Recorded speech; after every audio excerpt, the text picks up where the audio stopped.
You guys are single-handedly bringing the respect back on karate's name again. That's our mission. 3 years, we have a record now of 102 wins, 11 losses, so that's a 90% win ratio. And that's only with 2 fighters. We're the most viral team on the planet. All our competitors in the area started making weird rumors about me.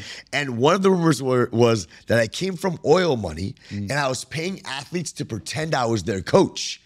And athletes would come to my gym and say, hey, how much are you paying for me to pretend you're my coach? You didn't know this? No. Yes. I got spat on, right? So if that athlete wants to keep his contract, I'm president now. Oh, shit. You ready for this? Oh, you don't even, yeah. I totally forgot all about that shit.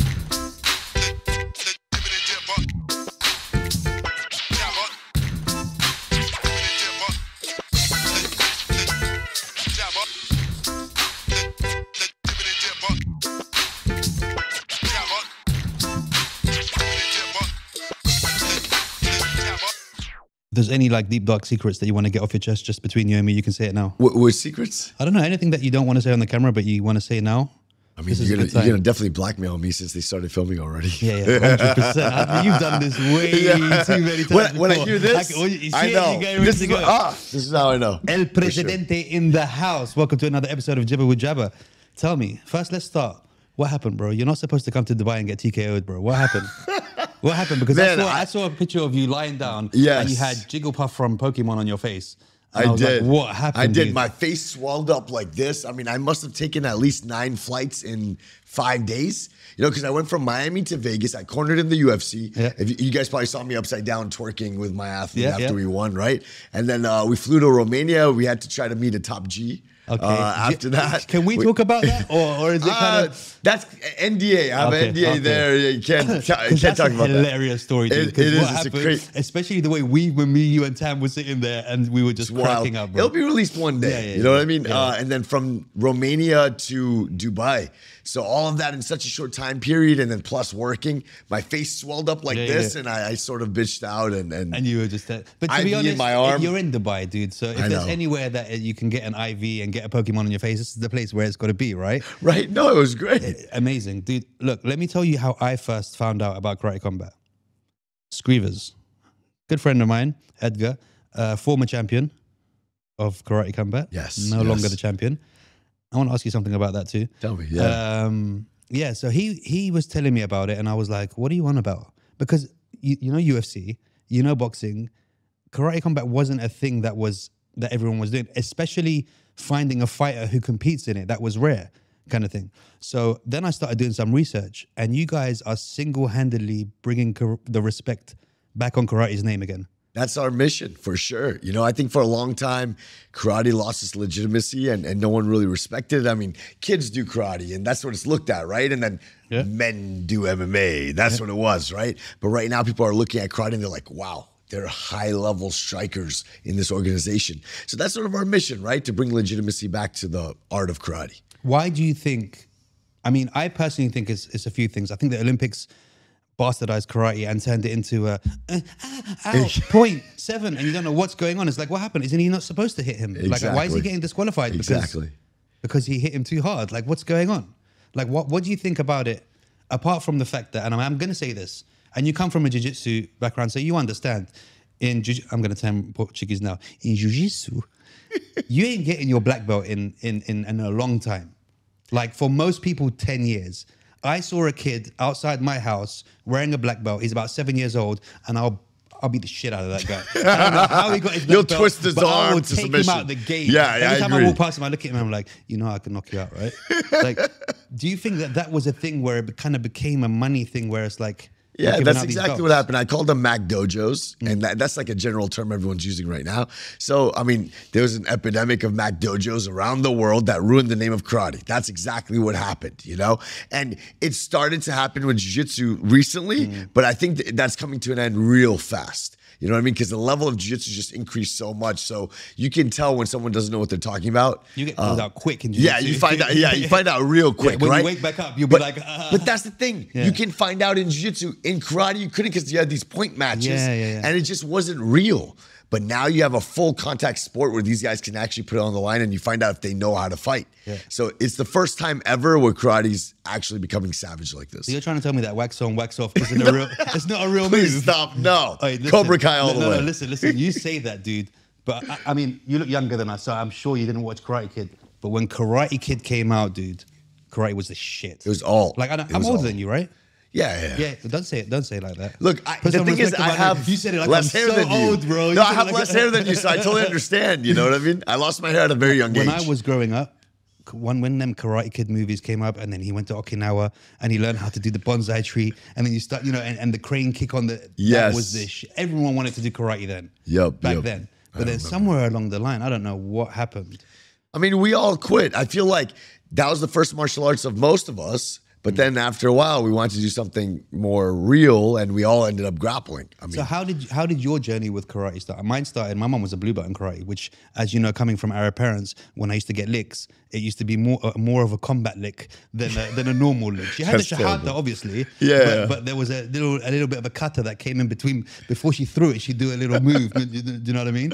So I started karate, like you said, it was my first thing in Cyprus way back in the day. Where was your journey that brought you into? So my father and mother were competitors in the art and in traditional martial arts. And growing up, that's what I was doing. And then I ended up doing Shotokan karate for some time. But then I saw this skinny little Brazilian walk into the UFC and just destroy everybody with a traditional martial arts background. So Royce Gracie, right? Yeah, Royce Gracie just smashed everybody, strangled everybody. So at 10 years old, I researched myself. And I'm like, Dad, I want to do jiu-jitsu. He was totally against it. He's like, that stuff's fake. That doesn't work. Like, I need to do jiu-jitsu. And I started doing jiu-jitsu at around 9, 10 years old. Wow. So it's a long-term thing with jiu-jitsu. I thought that your jiu-jitsu came, like your karate was the main thing first, and then your jiu-jitsu came after that. No, well, obviously it did. But I mean, you weren't already a black belt by the time. No, I wasn't. I did Taekwondo. I was probably like a maybe purple or brown belt, like as a 9-year-old, 10-year-old walking into jiu-jitsu. That means something, right? Jiu-jitsu humbles. And then jiu-jitsu was it for me. And then I didn't go back to the striking arts until I was like 17, and then I started striking again.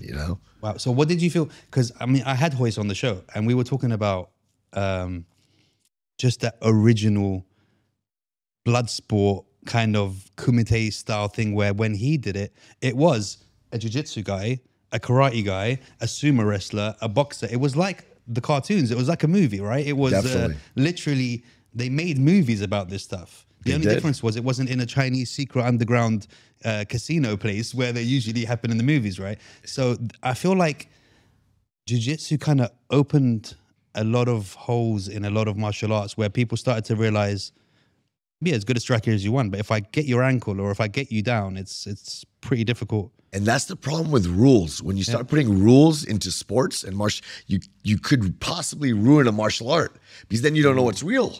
So all these other martial arts had all these crazy rules to keep people safe. And then jiu-jitsu came, and it came from a no-holds-barred culture, and they just destroyed everybody, and you found out what was real, right? But I feel like that's where karate combat comes in now, because now that it's full contact, they allow 5 seconds of ground and pound, they allow the takedowns, you have the dangerous strikes in there. I mean, it's becoming real again, and it will work in a real fight. There's no argument about it. So that's what makes it so special. I feel like 5 years down the road, the premier striking art will be karate again. Right now, it's not. You go to an MMA gym, you have a Muay Thai coach, a wrestling coach, a jiu-jitsu coach, right? Yeah. Soon, mark my words, it will be a karate coach. Why? Because we have takedowns involved. It's MMA striking. Yeah. Why would you have a Muay Thai coach? It's totally unrealistic. Muay Thai standing in there, where it's like a gentleman's agreement. I mean, we're not going to tackle each other. For every now and then. But that's exactly. Same thing with boxing. It's like a fake world, right? You get a high school wrestler, he'll double leg Mayweather and strangle him. You know what I mean? But now with karate combat, there's takedowns involved. You have to learn how to strike with the takedowns involved. It's the most realistic form of striking there is. I mean, you've got legends like GSP who come from a karate background, right? Yep. So you would have thought that it would have got more attention back then, but I guess because it didn't have the stage that it does now. Definitely. Right? That's the thing, because a lot of the karate athletes that competed in the UFC, it was still MMA. So it's a blend of styles. So I feel like the style wasn't promoted well enough. Now, with karate combat, the name being karate, it's really in the forefront, and people get to see, okay, what is karate? And they get to watch that and find out. So it's just going to evolve into something so special. A lot of the traditional martial artists are mad. I don't know if you know that. They're super mad. Like all the kata point fighting guys, they're pissed off. Yeah, I wanted to talk about that. Yeah, they're really, and they're mad at me. They do not like me. You guys are going through that whole. Remember when Bruce first came to America and he's like, "You do not teach the Guai Lo." Yeah, like, exactly. You know what I mean? So you lot are kind of. That's exactly what it is. You're right. I never thought of it that way. That's exactly what it is, you know? So they're pissed off at me, but I mean, honestly, they're the ones holding karate back. Right? What do you think is their beef?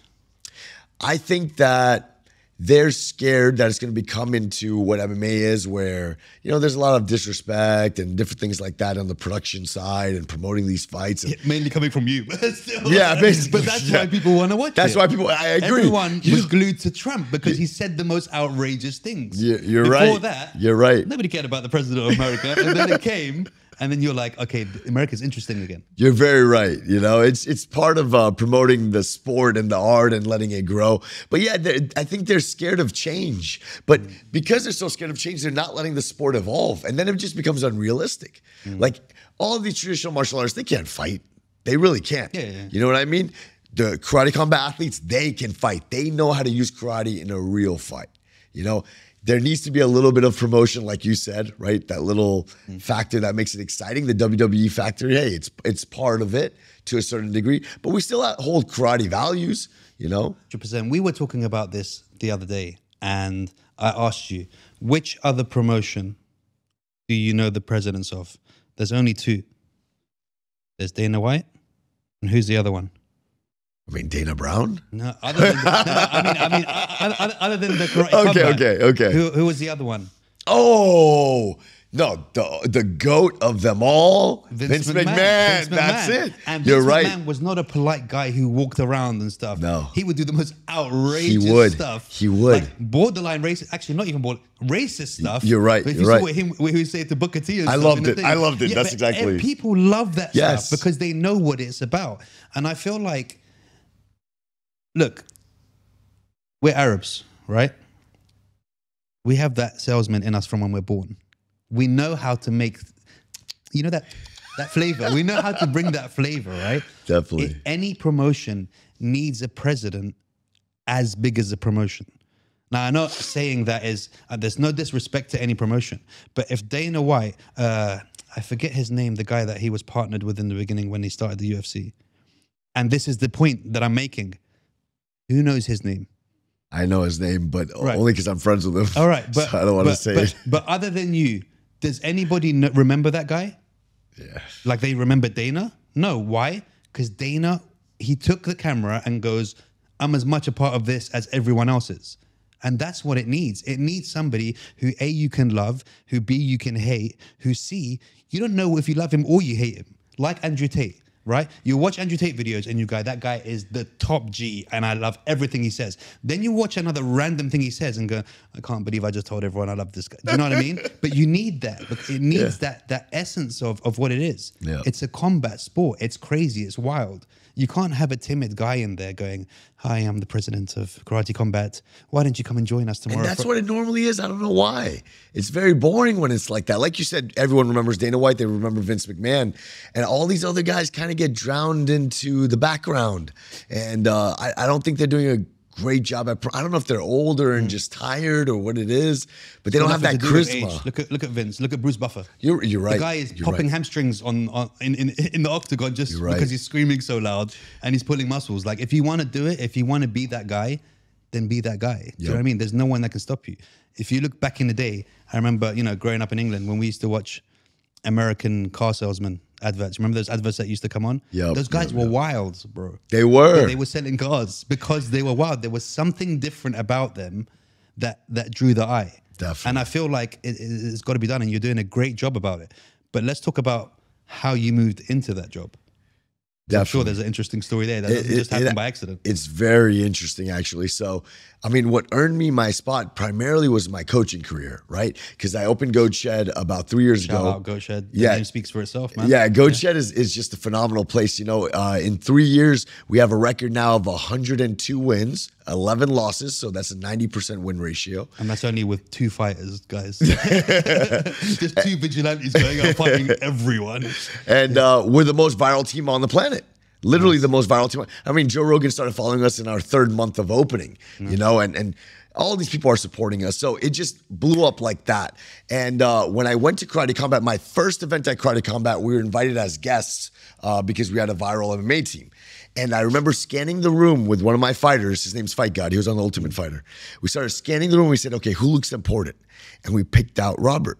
And he's the owner of Karate Combat. It was very random in a whole group of people. I mean, there's an audience full of people. And we went up to him, we bumped into him, we're like, hey, what do you do? And he's like, oh, I'm the owner. Like, oh, no way. Started making friends with him. No intention of ever becoming president, ever. I've always known I've wanted to do this after I retired from coaching. It was never the plan to do it so early. But after a year of talking with him and him seeing how I promote my fighters, he's like, man, if you can promote our athletes how you promote your fighters, we'd be the greatest organization on the planet.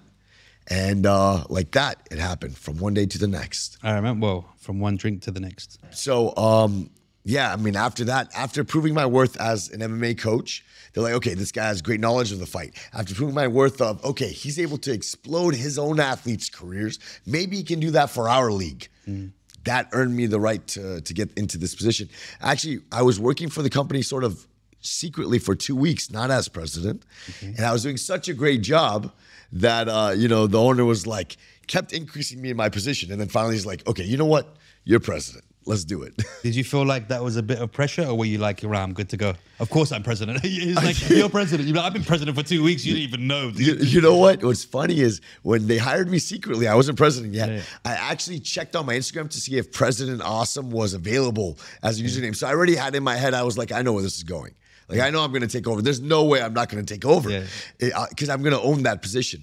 I'm like very obsessive about work. You know, I work 90 hours a week on anything I do. You know what I mean? So it's been my team, my fight team, and now it's presidency and my fight team. So I commit my whole life to it. My wife, she's an attorney. She commits her life to it. So both of us are working 90 hours a week each to make sure these dreams come true. I knew we were going to own that presidency position. And I got my first lady too.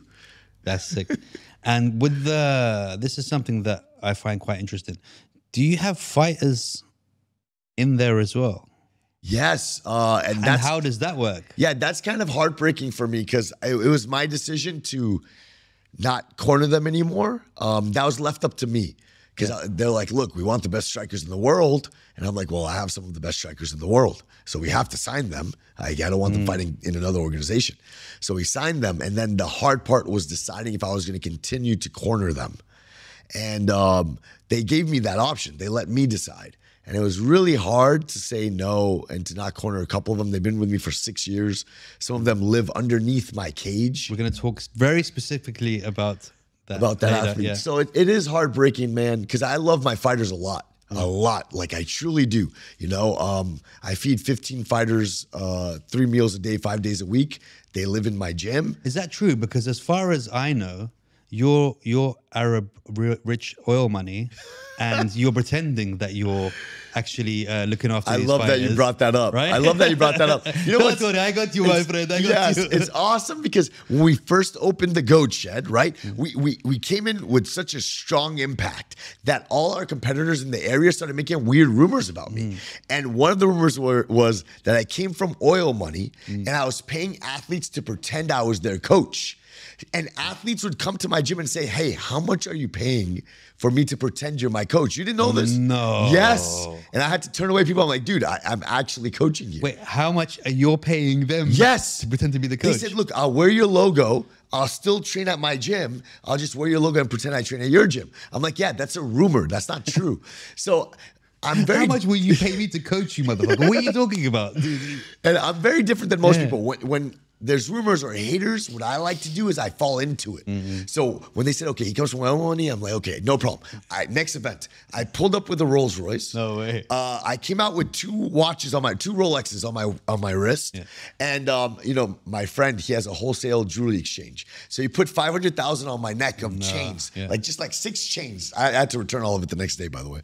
But chains and all this stuff, and I just pulled up, and they believed it even more. Nice. They're like, see, that's daddy's money. Did you get get calls from the training gym going, why do we have 2 camels standing outside of our gym sitting there? That's why he's been telling me he wants to get the thing, the robe and everything. Because you want to go back and do the next one, like, just like throwing money at people. Right. You know what I mean? Like, if they're going to say that, I was like, prove them right. And we still win. Yeah. And then what's funny is our competitors would make every excuse in the book. Their excuse ended up being this. Our first year open, we went 29-0, undefeated. And their excuse was, oh, he bought a percentage of UFC Fight Pass. So he's able to pick and choose his fighters, and that's why they're winning. The next year, we started fighting in different organizations. We evolved. Oh, no, like he has more money. He got bored of UFC now. He's buying some more. He bought a percentage of this is an organization called Combate Global. He bought a percentage of Combate. It's like, come on, guys. How much money do you think I have? I have a 3,000 square foot gym. But do they not also think this Arab guy is giving them, like, they hear you telling them what to do? Okay, there's a Kimura there. There's like, you'd be like, okay, roll right. Like, if you didn't know what you were doing, you'd obviously not be able to give commands to your fighters, right? You're right. At this point, now that we have so many years into the game and so much, we're in the UFC as well. Before it was like, oh, they have a great record, but they have no UFC fighters. Now we have UFC fighters. There's always something there. We're doing great. There's always something. You know what the new thing is? UFC fighters, you don't have a UFC champion. That's the next one. Then you'll get a UFC champion. They'll be like, but they bought the belt anyway, so it doesn't make a difference. They paid off the judges. They own the UFC. No, there's always something, like you said, you know, and that's why I don't think we should argue with these haters. I think I feed into it and I have fun with it, and it's no problem at all. I'm gonna message Mark. That's why he was refereeing in your thing. Message Mark Goddard. How much did they pay you? But you know, I love Mark, by the way. Great guy. There is not a fight going on in the... I feel like if 2 Scottish guys were having a fight outside a pub, some way or another, Mark Goddard would come around the corner and ref the fight. I don't know how he's there, but in every promotion, he's always there. He's like a staple. If you see, and not just that, he's respected. Do you know what I mean? If you see Mark reffing a match, you're like, okay, that promotion is legit. He'll be in our Vegas. He's not going to go in our Vegas event. Yeah, he's not gonna go to any crappy. He's not a guy that chases money just for the sake of, okay, I need a gig. Do you know what I mean? No, definitely. He's got gigs. Of course. So that said a lot as well. Why do I know the answer to this, but other people might not. So why do some of your fighters dress up as Ken and Ryu and then the other ones don't? Ken and Ryu? Yeah. If you don't know Street Fighter, no, you I need do to know leave them right now. Who dresses up as Ken and Ryu? So you have 2. You know the kimonos with the cut off of course sleeves? I do. Yeah. But so, I have fighters that dress up like that? Not yours. I mean, Karate Combat. Ah, so I understand. I understand your question. Excuse me. So this is why. So I love that, by the way. So when we have our contender series type fights, just like the UFC has a contender series, right? And whoever wins gets a contract, we have that as well. It's called a kumite. So in the kumite, we built these really cool Ken and Ryu uniforms, right? And then whoever wins that gets to earn their contract with Karate Combat, and then they fight shirtless. It's like almost like semi-pro and then pro. Yeah. That's kind of what it is. Yeah, akhi, we need to be a bit more Islamic. When they promote, we put more clothes on them, and we put more, and then in the end they're fighting in just a hoodie and a bikini, and they're rolling. Who would you say? Okay, this is what I want to talk about when I mentioned Scrivers.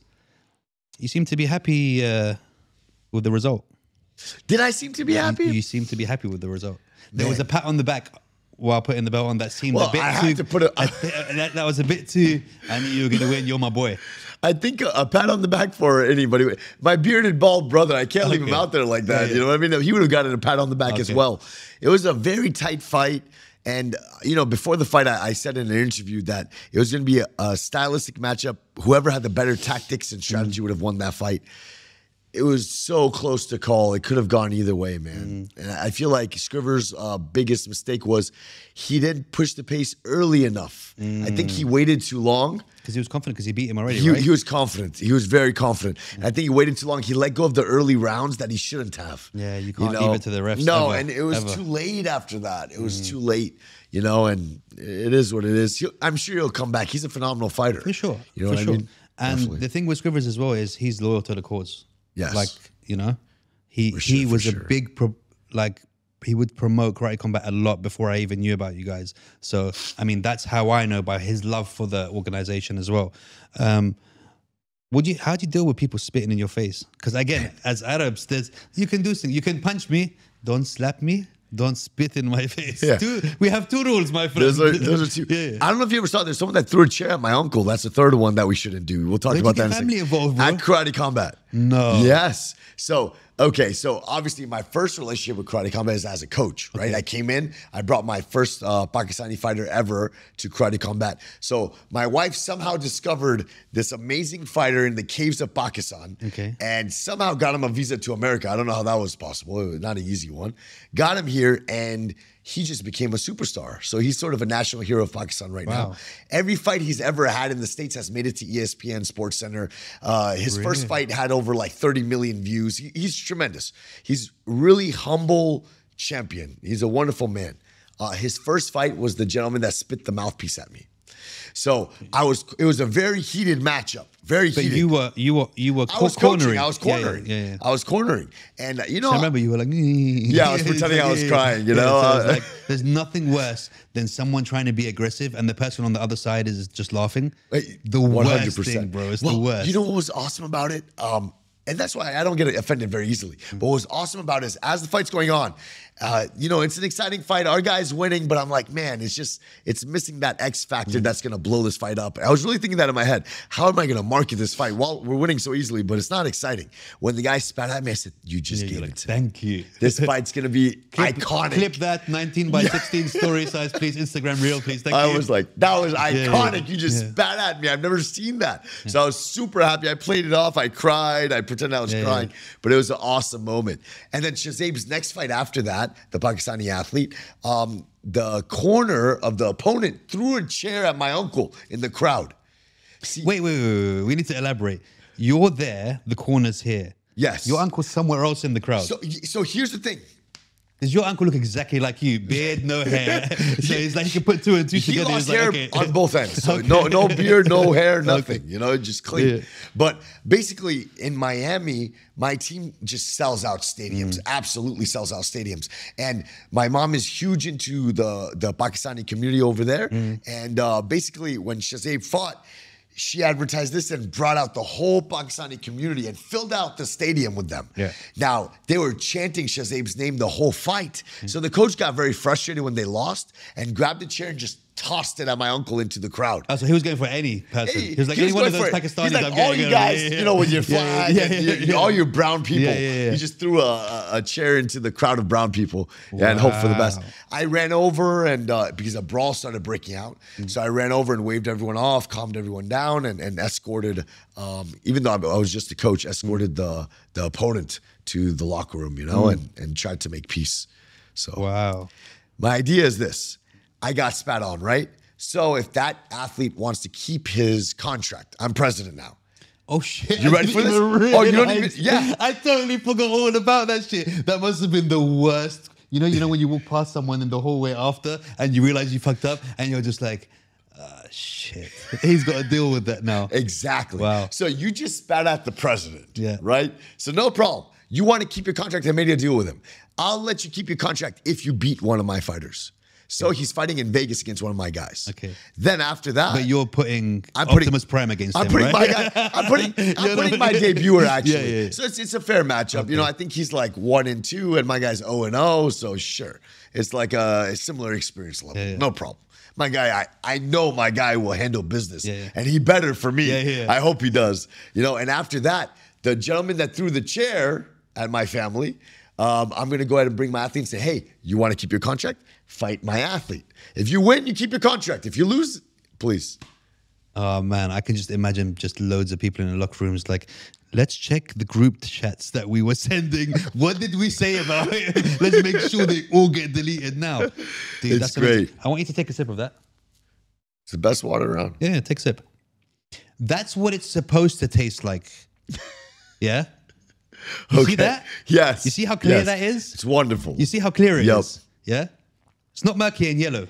No, it's not. Right? Oh, no. That's what it's supposed to taste like when you put a cup You're to your prepared mouth, for this right? podcast. Bro, shots fired. Pew, pew, Yes. pew, all Yes, the way. yes. What? Okay, explain that to me. So first of all, and it's I feel not like haram. I feel It's like not, I've never tasted alcohol in my life. I don't drink. Okay, but depending on how long that fermented in the cup before you drank it, it could have been borderline, So bro. let me explain this 1 second. Okay. It's a samurai tradition to drink your own urine. No, wait.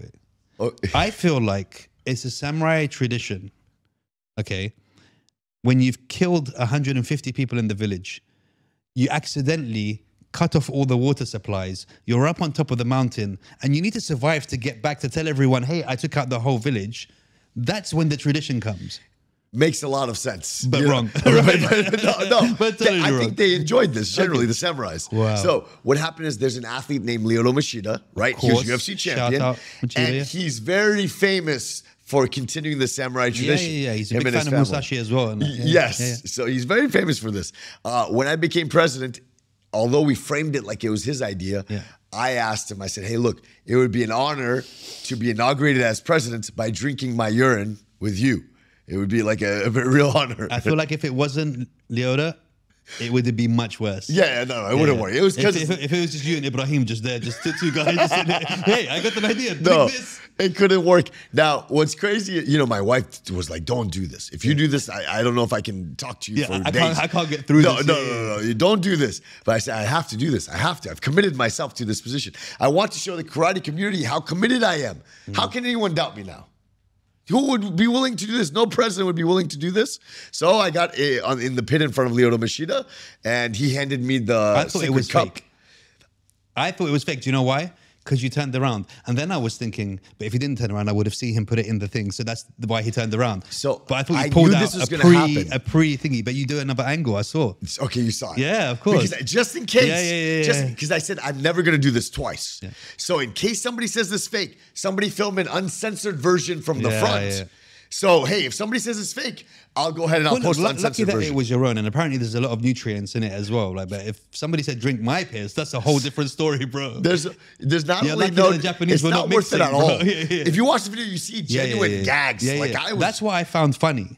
The way that you went, like later, after you had drank it, it was like a prolonged thing that happened, a delayed thing. Then it was like, then I was like, okay. But again, I feel like it suits you. Not drinking piss, but doing something outrageous. Yes, outrageous suits me. I threw up outside, by the way. See, don't lie, bro. I threw up outside. You've been enjoying a warm glass of piss every day since that day. Every morning, you're like, man, my glass ready. You know what I'll say about that? My food dropped on the floor the other day, and I looked at it, and my wife was looking at it, and I picked it up, and she's like, don't eat it. I'm like, I drank my piss already. Dude, I just you ate know it. that there's people out there that do that on a regular daily basis. That's terrible. No, there's people out there, because there's always these guys who are, I'm spiritual. You're not, you're vegan. There's a difference, right? That have these weird kind of things that they do. Definitely. They say that drinking piss every day is really good for you. Yeah, definitely I not. feel quite healthy otherwise. I'm good. I don't need to. Not at all. Take a multivitamin. Dude, let's talk about the one thing why I think that Casey is dope. The first thing that I was just like, wow, this caught my eye that is different. And we spoke about this. The pit. Yep. Like, first there was the boxing ring. If MMA was in a boxing ring, it wouldn't be the same. It wouldn't have got the same kind of vibe and, we brought something different now. Even if it was as different, if they did UFC 1 in a boxing ring, it wouldn't have been the same. The difference that separated the two was that, hey, we got an octagon. This is different. And that's why people were going, hold on a minute. You look at the UFC logo now, you see an octagon everywhere. Exactly. You just have to see the octagon and you know it's UFC. Yep. The next stage, the next step was the pit. When I saw the pit, I was just like, first off, this looks awkward as fuck to fight in. And you want to stay away from those edges. And then once you're on those edges, people are giving you a ground and pound at a mathematical angle. Exactly. It's not just a ground and pound. I'm giving you ground and pound at 45 degrees. So it's like everything about it. Even if you just film the pit from outside, it's different. It's new. People don't know what it is. So even if somebody isn't necessarily looking for a karate combat, they're going to have to do you know what I mean? Right. Because it's something that people aren't used to seeing. And everything that people aren't used to seeing catches their eye first, right? Of course. No, the pit's genius. And what's crazy is it's a different look. It looks very professional. It's easier to film. It's better for spectators. To be honest, I don't know why it wasn't done sooner. It's a great idea. And if you look at it mechanically, the reason why the pit's so cool is, like you said, it's a 45-degree angle.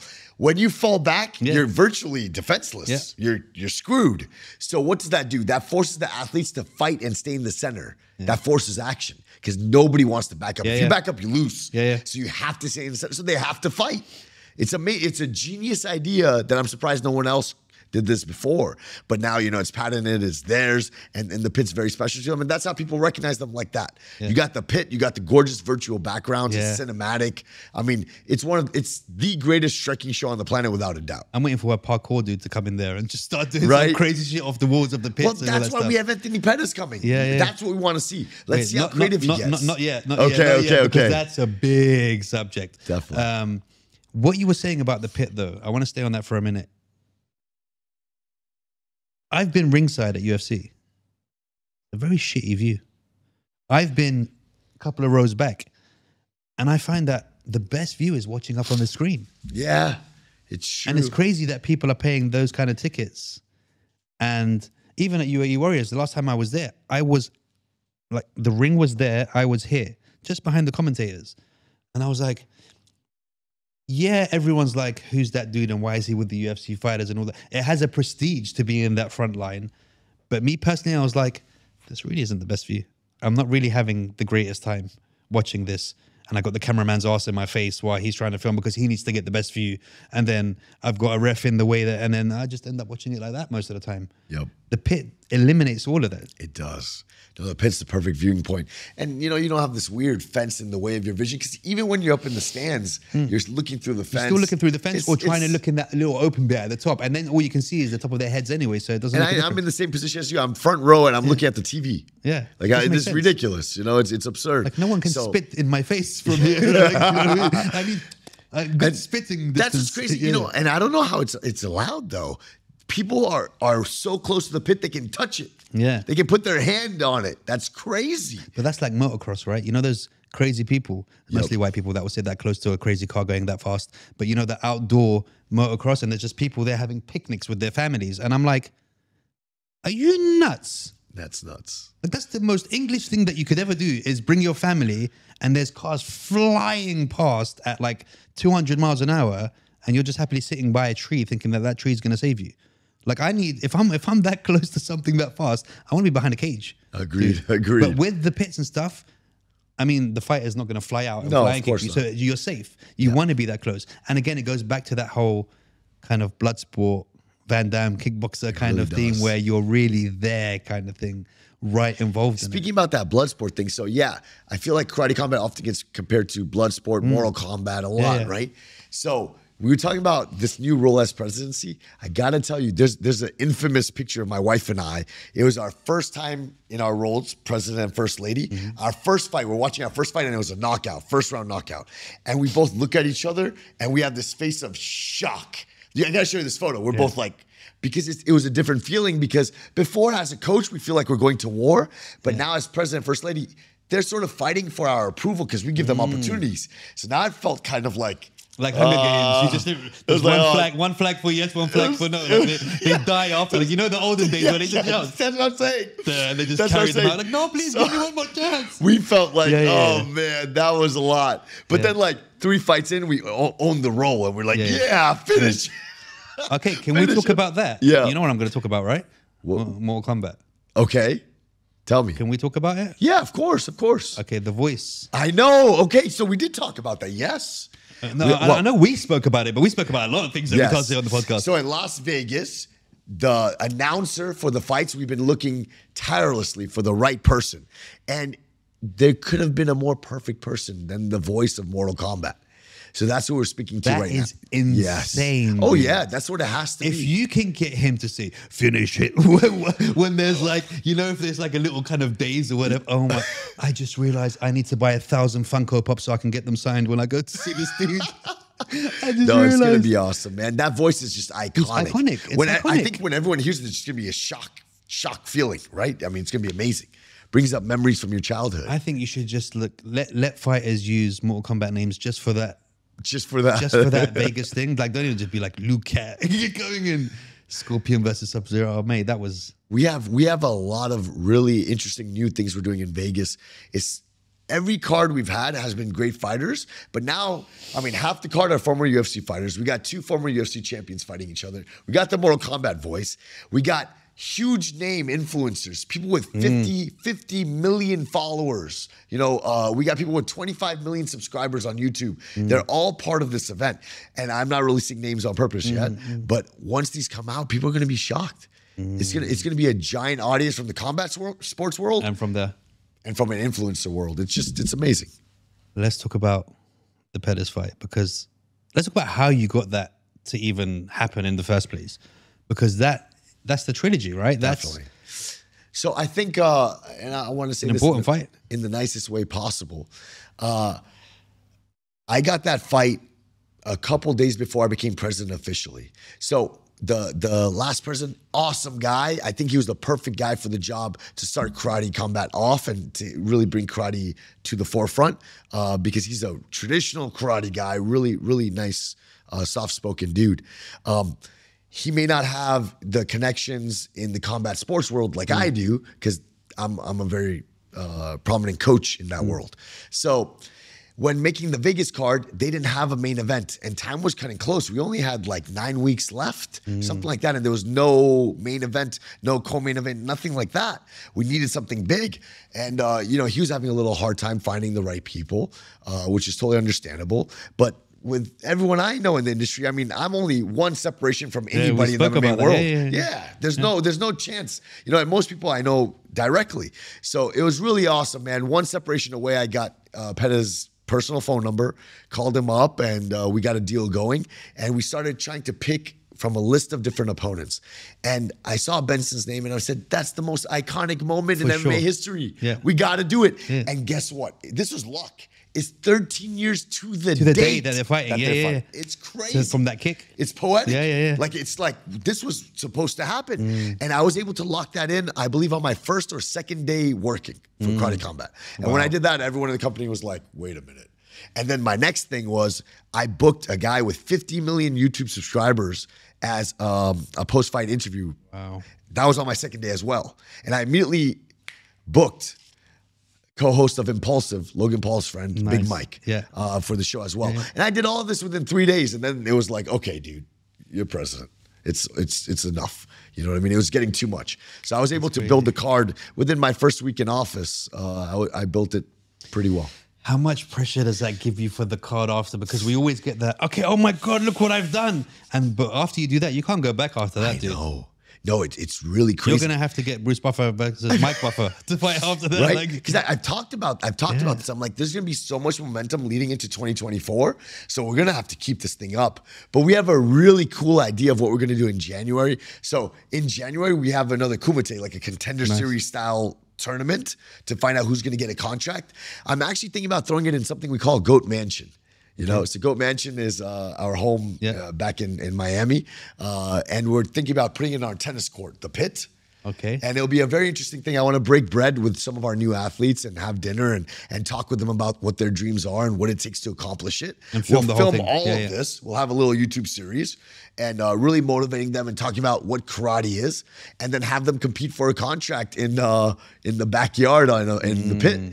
And we'll show them like a really beautiful life in Miami. I'm sure you're going to have a blast and film all of that. So that's our next one. So it'll be hype after hype after hype. We'll keep it going. How do you convince? I mean, do you need to convince fighters? Because I'm sure you're going to have fighters that don't do karate who want to be a part of this now, right? So where's the evolution from having people who aren't karate fighters, and how do you, if so, how do you justify that? I love to all the people who are karate fighters and going, hey, this was our thing. I love the question.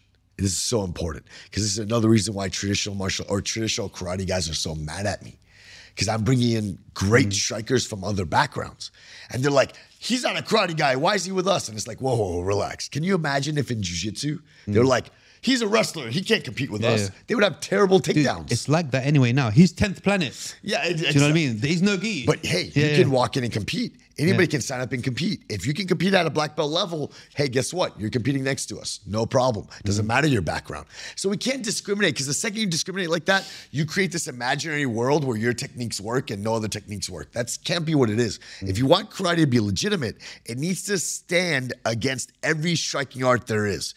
Bring the best Muay Thai guys. Bring the best bare knuckle boxers. Let's all put them in front of us. Let's find out who's the greatest. Evolve karate. And in 3 years' time, karate will again be a powerhouse martial art. But until you do that, if you want to stay in your imaginary world and do your katas and point fighting, you're never gonna find out if it works or not until you finally get in the cage and find out it's a joke.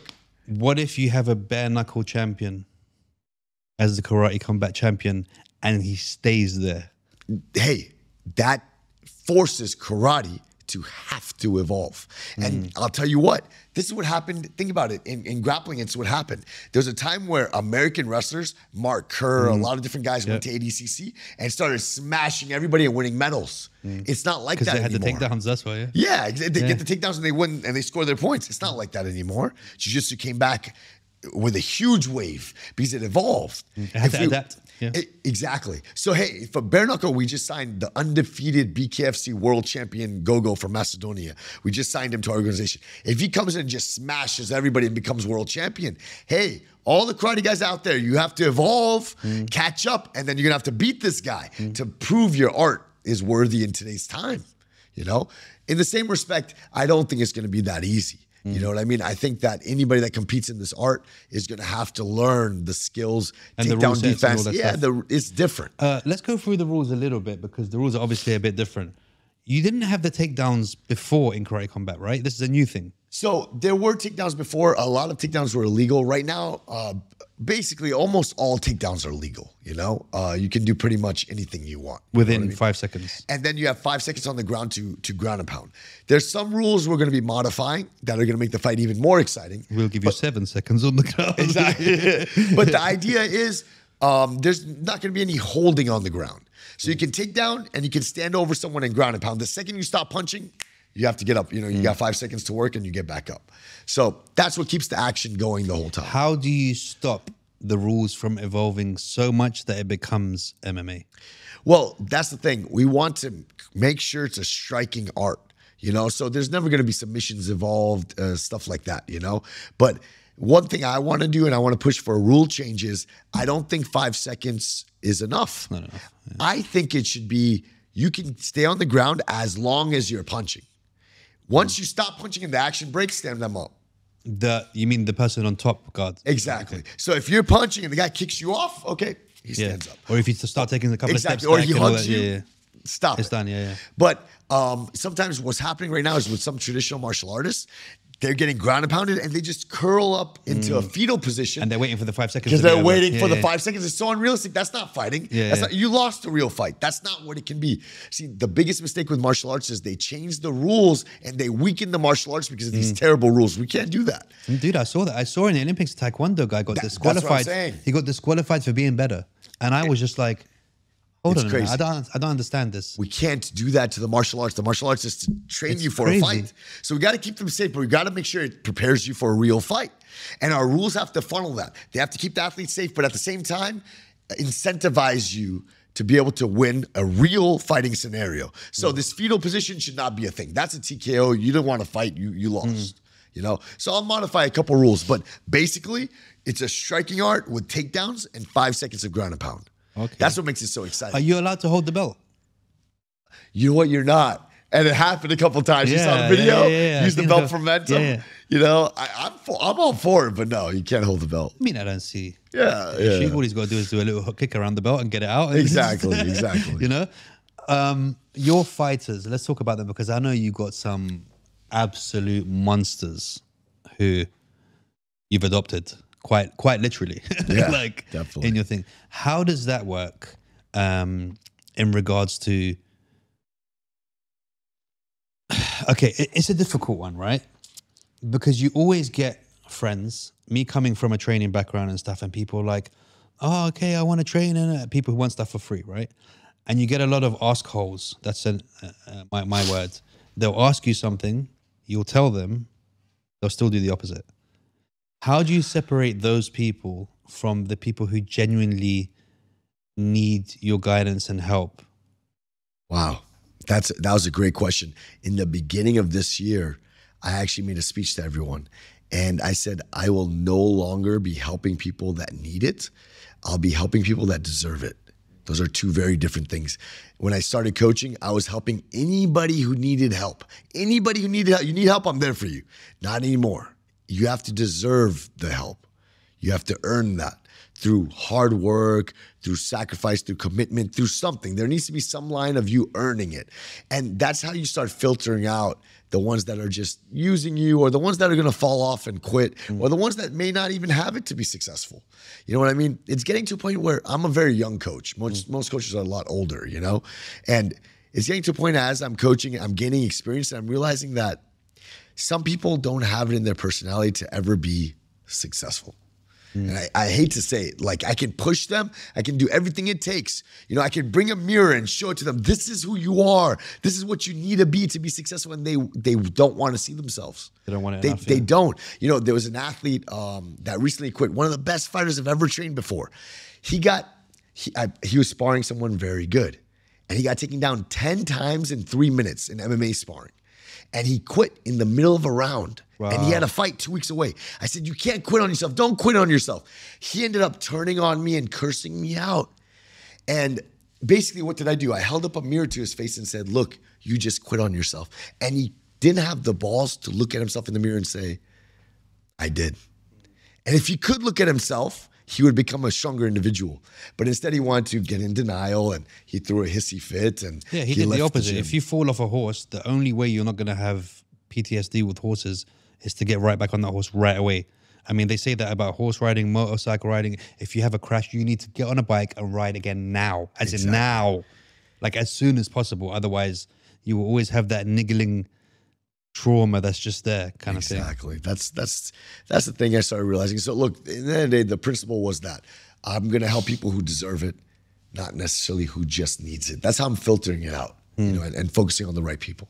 Tell me about your fighter, absolute demon of a guy who you can literally just throw anywhere and he just wins. Like you know, did you ever watch Snatch? Yes. Yeah. You basically have, what's his name? I forgot. Down in the fourth round. All right. Yep. One punch down, done, finished. Like he's an unassuming killer. So he's a tremendous athlete. Freddie Spiderman Masabo. That's what we call him. We call him Spiderman. And, you know, he grew up in Cuba. He was on the national Olympic team in Cuba. 304 wins, 4 losses. This boxing? Yes, in boxing. Silver medalist, world champion. One of the greatest boxers ever in Cuba.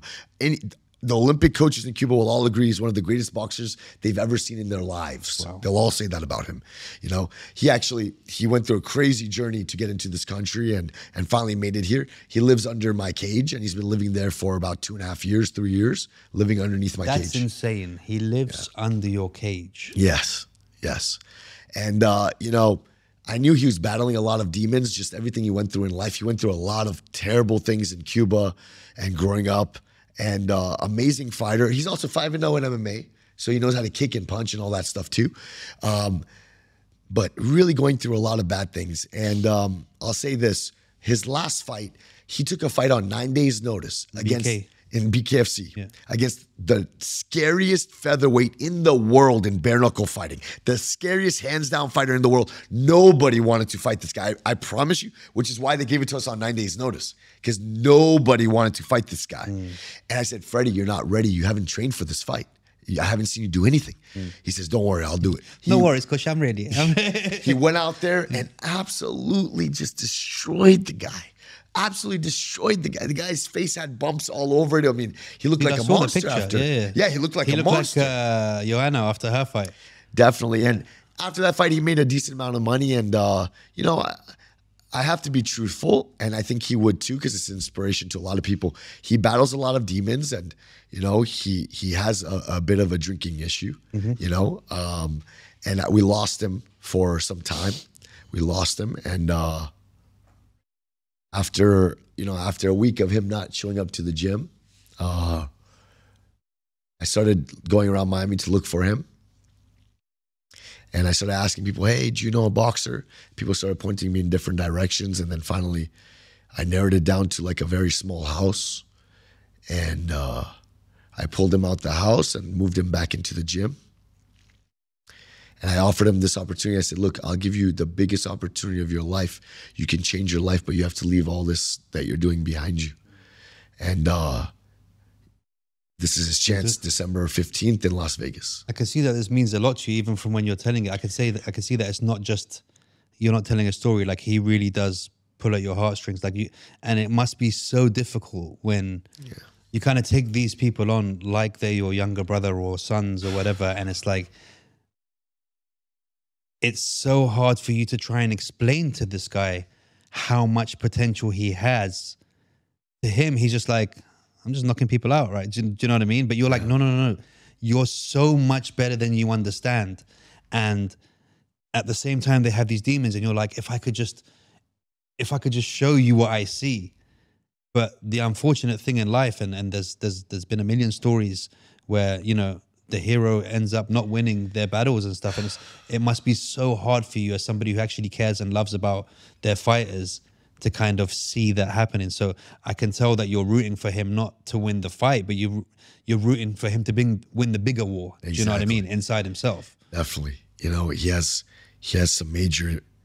This fight will change everything for him in so many different ways, and it can end up very bad for him or very good for him. There's a lot on the line. Because it's both sides, right? If he wins all that money and then you give him the money, because it's difficult.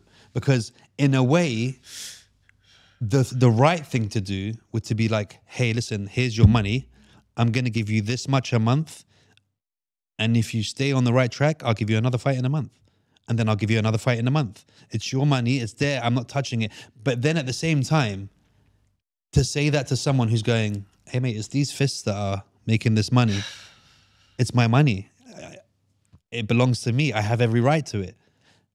And not see, again, looking from that side of the demons of, to him, it's like, hey, I'm just going to, you know, get something. You go back to the cage, have a couple of drinks underneath and carry on with it. But you're like, we could literally change everything now. Like, we have, you know, you pray for this opportunity. God's given you this opportunity now. And the line between success and failure is so thin. You know, we have a saying in England, one foot in the grave, the other one on a banana peel. Right? That's what it feels like, right? Right. So I can imagine that's how it feels like for you. That it's like, man, if you fix, that's it. The world, Chichi, and everything in it is yours. You know, so it's a difficult one. It's something that you're going to have to kind of maybe give him some options. Maybe Definitely. Be like, hey, look, you can have all your money, but this is a possibility of how it's going to go. Here's another option, and here's a third option. You choose. You're a man, and at the end of the day, I can only do what I can do. Exactly. Because you can't go, well, I'm not giving you your money. I care about you. Exactly. He's going to be like, well, fuck you, fuck your money, and then I'll just go. And there's so many variables because we're considering him winning, right? There's also other variables. I haven't been home in 5 weeks. You know, yeah, my team has a 90% win ratio. I'm sure some of that has to do with me being their coach. You know what I mean? And I haven't been there in 5 weeks. So essentially, I didn't train anybody for their fights for Vegas. I didn't train anybody. So I hired this unbelievable coach from Mexico. You know what I mean? Just unbelievable striking coach. I moved him here. He lives across the street from my gym. He's my secret weapon, and he's controlling the whole gym right now. And he's the striking coach for the gym, and I believe in him 1,000%. But this is the first time Freddie doesn't have me next to him his whole camp, and I don't know how he's acting. I don't know if he's training how he should. I don't know what he's doing in between training sessions. I don't know what he's doing at night. So I don't know what kind of Freddie's going to show up to this fight. I don't. And he's fighting a former UFC fighter. It's not a joke. I'm the president, but you guys have to fight. You're my fighters.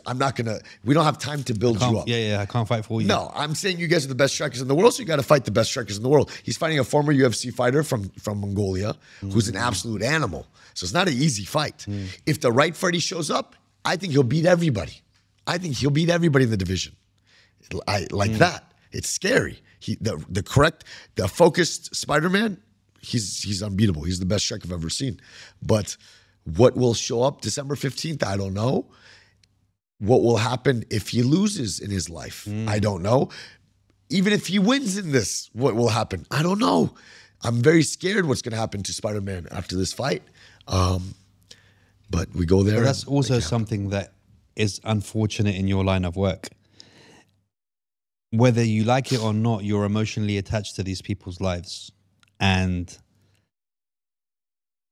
it's not always going to be the win, right? So you're going to have to go. It's not even like you're fighting, but you're going to go through the losses when they go through the losses, and you're going to it's emotionally going to chip at you, whether you realize it's happening or not. You know what I mean? So you need to actually be self-aware of your own peace of mind and your own mental health, that you don't get caught up in all this stuff as it's happening while trying to be the president, while trying to have the goat shed. And something I want to talk to you as well. We were talking about expanding and having a bigger place, right? Which again is also two-sided, because on one side, yeah, you've got the bigger place. Yeah, you can take on more fighters. But the other side is that grungy kind of vibe you have now is what they kind of need. They like the small gym. They like there's no space. They like slipping on other people's sweat. It's that feeling. Do you know what I mean? So how are you going to be careful not to lose that when you move to a bigger location? That's what I say. You know, when I see some big gyms, like factory gyms, there's no soul. I don't feel it. I walk in there and I'm like, this is so mechanical. Like, I haven't caught any diseases for a week and this is not right, right? No, yeah, where's my staph infection? Right. I need a staph. I need something. Spots to be growing in places they shouldn't be growing. No, I don't feel it when I walk into certain gyms. And when you walk into Goat Shed, I swear, I know everyone thinks this about their gym. It's just not true. Goat Shed's different. Goat Shed's different. Walk into my gym, other gym owners will admit it. They can have their own gym and unbiasedly they'll say, this is different. They don't even want it. Maybe they don't even want it. Yeah. It's chaotic. It's scary. Yeah. It's grungy. There's scary people there. It's not understandable to most. It's very different and unique. Maybe people will consider, oh, there's no discipline here. They're savages. They're Neanderthals, maybe. But it's a controlled chaos we've built. And it's a little bit of a madhouse. What does it take? Champions. What does it take for someone to be accepted in the Goat Shed? That's the best part of our gym. Our gym is full of the misfits. Our gym is full of the guys that didn't fit in anywhere. That's why Sean Strickland loves my gym. But even still, that's hard to do too. To be that level of misfit, to be accepted, it's the same thing. So there must be something, some kind of, like, how do you, when somebody comes and says, I want to train at your gym? Obviously, you don't. It's not a fitness first. You don't care about getting another member. No, of course not. Right. Actually, so what is your criteria for taking on a new fighter? Above all is the hard work and commitment. That's always going to be above all. How do you judge that before they've even started? Well, I don't charge. So here's a couple things that happen. When fighters are shocked at this. Usually when a fighter comes into a gym, the first thing they got to do is pay. Sign up and pay.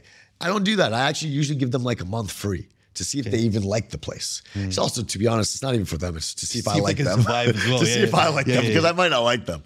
So I usually give them like, a few weeks, a month free to see how they like the gym, to see if I vibe with them too. And I start looking at their work ethic. You know, are they late for classes? Are they coming to every class?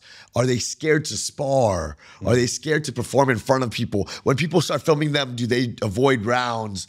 Do they like the camera? Like, what is it? Because a commonality amongst all the greats, hey, they have no fear of performing in front of a crowd. They can't. They're not camera shy. They can't be. So the second a fighter comes in and is like, I don't want to be on Instagram. I don't want people to scream while I'm sparring. I don't want people to cheer while I'm sparring. I'm like, how are you going to go to the UFC? I want to close the gym while I'm doing my sparring sessions. Yeah. Fuck off, mate. We're not closing nothing for no one. Yeah, bro. it's like, it's not going to be for you. Find your way through or that's it. It's not going to be for you. You know what I mean? So hard work is going to be above all. You know what I mean? That's going to be number one. After that, then the rest comes into play. Like how big of fights do you have? You know, how much you're contributing to the team, things like that. But hard work, I'll say, is above all, even over talent. It's over everything. Are you planning your own family of goats? Oh my God, with my wife. I mean, hopefully. Yeah. Not Freddie. No, not for a long time. Our goal was we want to have at least one world champion before we have kids. My mom's probably shaking her head right now. Yeah. But I don't even have to turn around. I just feel her go, where did I go wrong? Look, I gave you everything that you wanted. She's like, have a kid, leave him with me. Yeah. I mean, I'll raise him. There is never, I mean, you know me, I've got 3 kids and my oldest kid is older than me. I don't even know how that works, bro. But he's 22, believe it or not. There is never, my one piece of advice, and I always feel weird giving people advice because I'm like, who are you to give advice? But if I can give any, there will never be a right time. There will never be the perfect scenario. You will never have enough money. You will never, bro, the school fees I'm paying for my kids now, they're only 6 years old, the twins. I'm expecting them, I feel like I'm sending them to NASA. When they come back home and they say, oh, the sky is blue, I'm like, E equals what? MC squared, motherfucker. I'm paying $1 million dirhams a month. Like they will never, but you will always find a way. Definitely. People are like, I can't afford. You will always find a way to pay. You will always find a way. Right now, how old are you?